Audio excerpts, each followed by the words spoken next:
भारत प्राचीन समय से ही मसालों, रेशम, कपास और धन संपत्ति के लिए पूरी दुनिया में प्रसिद्ध था।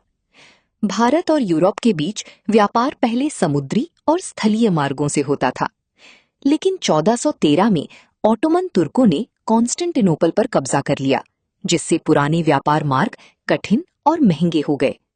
इसलिए यूरोपीय देशों ने भारत तक पहुंचने के लिए नए समुद्री मार्ग की खोज शुरू की। 1498 में पुर्तगाली नाविक वास्को डिगामा ने दक्षिण अफ्रीका के केप ऑफ गुड होप होकर भारत का नया समुद्री मार्ग खोजा और कालीकट पहुंचा। वहां उसका स्वागत जमोरिन शासक ने किया।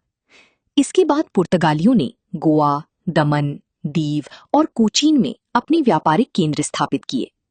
अल्बुकर्क जैसे शासकों के नेतृत्व में वे एक शक्तिशाली समुद्री शक्ति बन गए।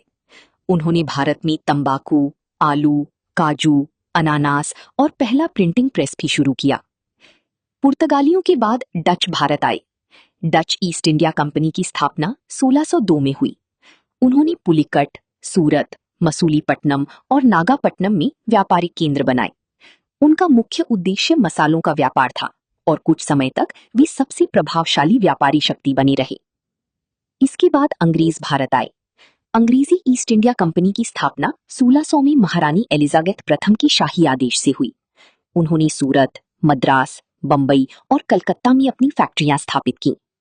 1717 में मुगल सम्राट फर्रुखसियर ने अंग्रेजों को विशेष व्यापारिक सुविधाएं प्रदान की, जिससे उनकी शक्ति और प्रभाव बढ़ गया। फ्रांसीसी ईस्ट इंडिया कंपनी 1664 में भारत आई और पौंडीचेरी को अपना मुख्य केंद्र बनाया। डुप्ले जैसे गवर्नरों के नेतृत्व में फ्रांसीसियों ने अंग्रेजों से कर्नाटक युद्धों में मुकाबला किया, लेकिन अंत में अंग्रेज विजयी हुए।